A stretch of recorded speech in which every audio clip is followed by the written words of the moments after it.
Este é o Conversas Cruzadas aqui na TV Com e a proposta de alteração do novo Código Penal. São vários temas polêmicos.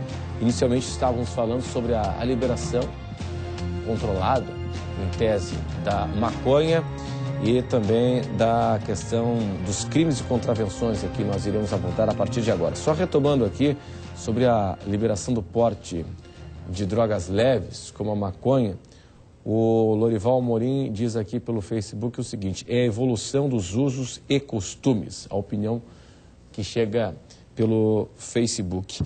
Crimes e contravenções. Passa a ter de 1 a 2 anos de prisão. Organizações criminosas de 3 a 10 anos, podendo aumentar se houver no grupo membros da administração pública.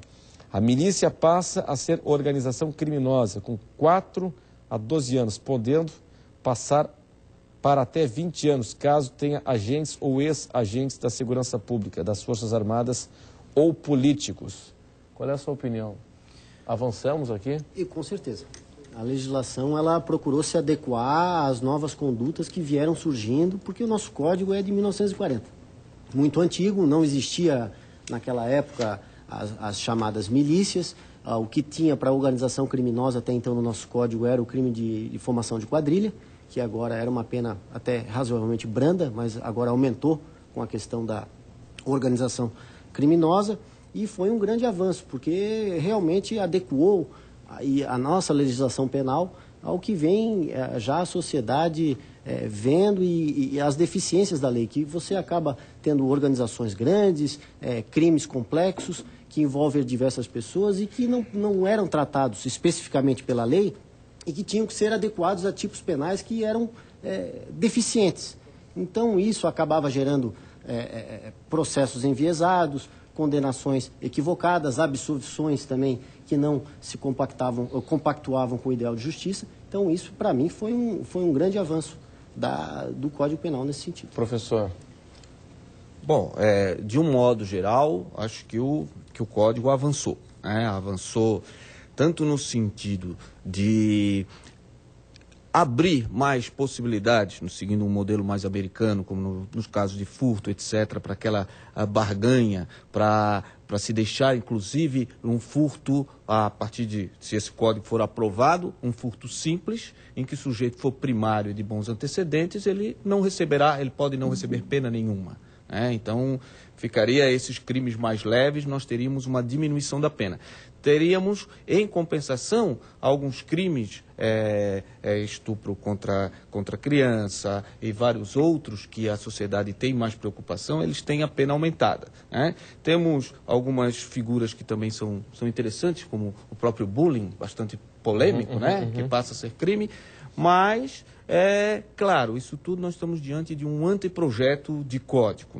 Será que a lei do enriquecimento ilícito passaria no nosso Congresso hoje em dia? Tema dos mais polêmicos. Já que ela acabou, o nosso código ficou muito ainda naqueles crimes cometidos pelas pessoas mais pobres. E avançou muito pouco no sentido daqueles crimes cometidos pela alta classe. Mas agora aqui, por exemplo, o que traz a respeito do enriquecimento ilícito, o senhor não acha que é um grande avanço? Nesse ponto, sim. Embora nós mais ricos aqui, Embora nós já tínhamos... Agora não vão ser julgados. Exato. A maioria, Embora nós já tínhamos disposições...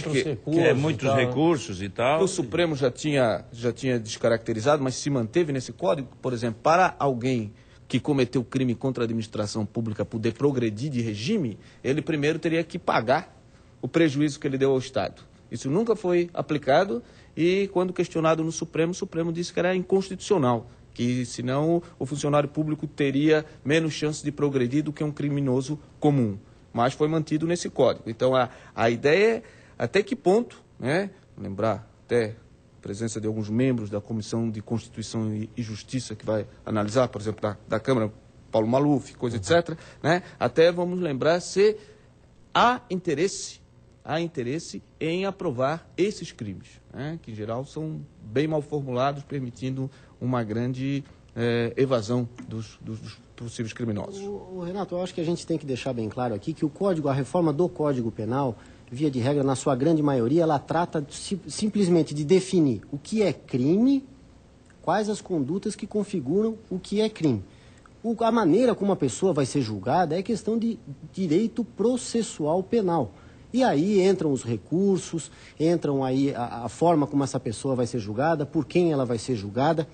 E todo mundo tem que ter, acima de tudo, o pensamento de que devem ser respeitados aí na fase de julgamento todos os direitos da pessoa se defender da forma mais ampla possível, a presunção de inocência, o devido processo legal, o direito de não se autoincriminar. Então, o Código Penal agora, ele basicamente está criando novos tipos penais. O que é?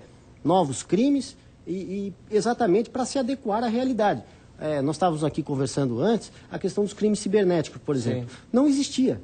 Em 1940 não existia, nem se pensava, eu acredito, em computador. Sim. E agora nós estávamos enfrentando crimes que eram cometidos pela internet, o delegado Renato sabe bem disso, e tinha que adequar a lei a essa legislação ultrapassada que era de 1940. Por exemplo, uma pessoa era enganada, tinha um decréscimo no seu patrimônio que acabava se encaixando, por exemplo, no estelionato, alguma coisa assim. E agora vem uma lei mais específica para isso.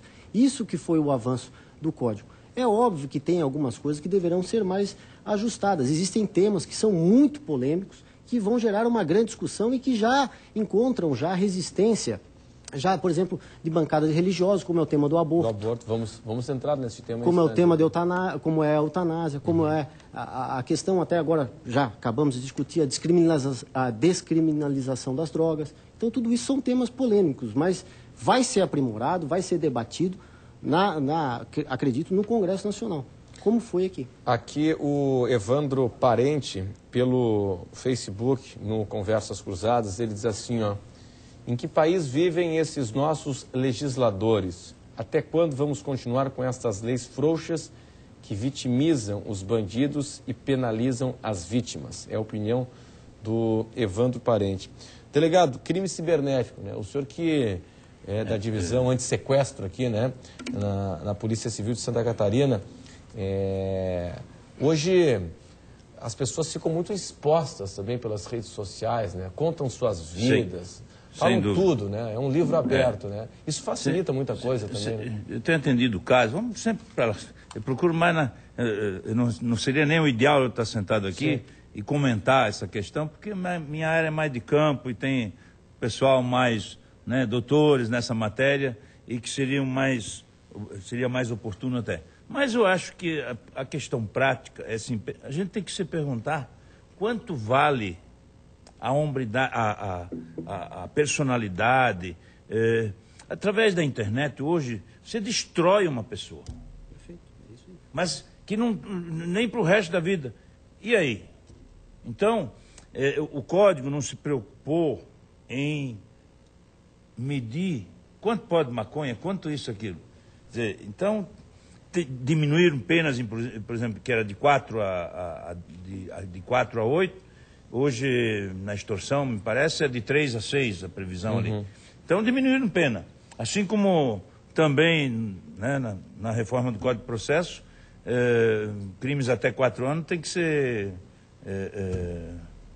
menor potencial ofensivo, a ideia aqui. Transação penal? Tem que arbitrar a fiança. Foi o quê? Qual foi a intenção? Liberar, esvaziar a cadeia, esvaziar os presídios. Aí sim, mas eu acho que nós temos que avançar na direção do Estado, proporcionar condições para que os presos se recuperem. Também temos que entender isso. Então, mais uma vez, as vítimas estão sendo penalizadas. Está muito correto o cidadão aí, o telespectador, que diz realmente estão penalizando mais uma vez a vítima. Bom, que talvez o Código tentou fazer algumas coisas para a vítima, mas a vítima dos crimes penais, de fato, ela fica numa posição bastante complicada. Primeiro porque os bens que ela perde, em geral, não são ressarcíveis, né? Vida, tranquilidade, etc. O Código chegou a permitir agora que o juiz fixe em qualquer crime que, por exemplo, cause a morte de alguém, que o juiz fixe na própria sentença penal o dever de alimentos. O que já é previsto na lei civil. Agora o próprio juiz penal, ele vai determinar, por exemplo, que o sujeito que matou o pai de outrem tenha que pagar alimentos. Na própria sentença ele já vai poder fazer isso.